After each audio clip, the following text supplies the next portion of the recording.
Hello from the TBN studios in Dallas, Texas. I'm not home today.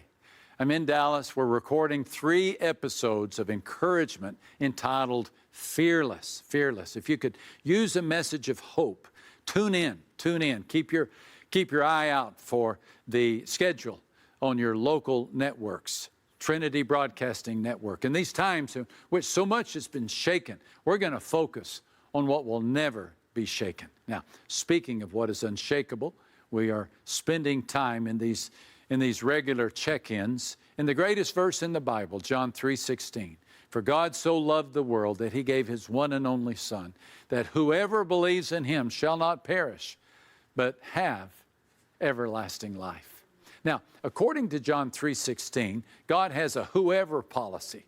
Whoever believes in him shall not perish. Can we talk about this whoever invitation?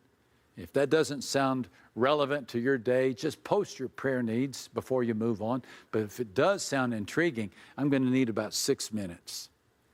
Cleopatra's Needle stands out like the foreigner she is in London. Her engravings speak of a different era and employ an ancient language. Workers constructed the obelisk 3,500 years ago as a gift for an Egyptian pharaoh. But on September the 12th, 1878, the British government planted it in English soil and assigned it vigil over the Thames River. F.W. Borum was there. He was 7 years old the day his father and mother took him on a train to London to witness the moment. And he described the great granite column smothered with its maze of hieroglyphics. And he watched the relic ascend from the horizontal to the perpendicular like a giant waking and standing erect after a long sleep. His father explained the significance of the structure, how it once guarded the great temple at Heliopolis. Pharaohs passed it in their chariots. Moses likely studied on its steps. And now, bookended by stone lions, Cleopatra's Needle stood on a British waterway with a time capsule interred in her base. Someday, city officials reasoned, when Britain goes the way of ancient Egypt, excavators will open the box to find a slice of Victorian England. They'll discover a set of coins, children's toys, a city directory, photographs of the 12 most beautiful women of the world, a razor, and, listen to this, in 215 languages, a verse from the Bible. Guess what verse? You got it. John 3:16. For God so loved the world that he gave his one and only Son, that whoever believes in him shall not perish, but have eternal life.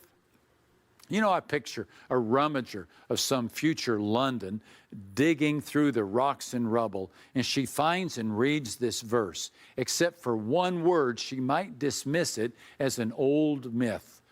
Whoever unfurls 3:16 as a banner for the ages. Whoever unrolls the welcome mat of heaven to all of humanity. Whoever invites the world to God.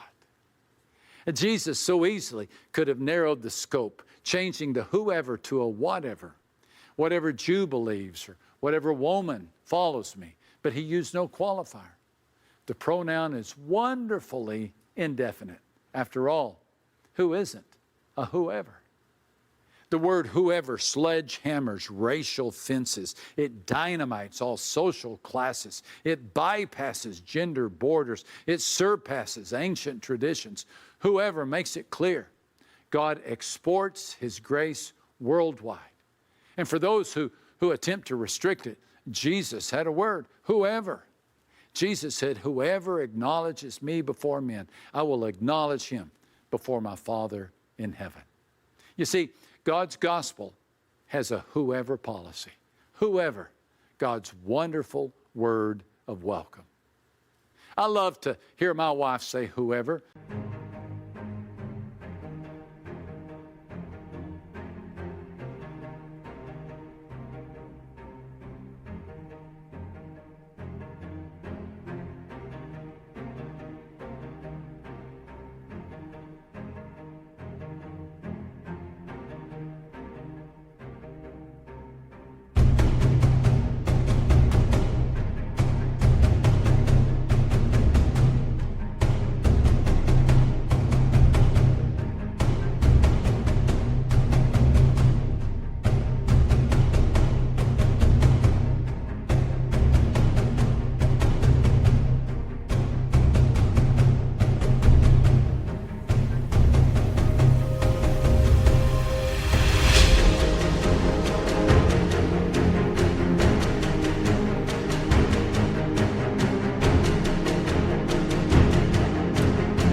Sometimes I detect my favorite fragrance wafting from the kitchen. Strawberry cake. I follow the smell like a bird dog follows a trail until I'm standing over the just baked, just iced pan of pure pleasure.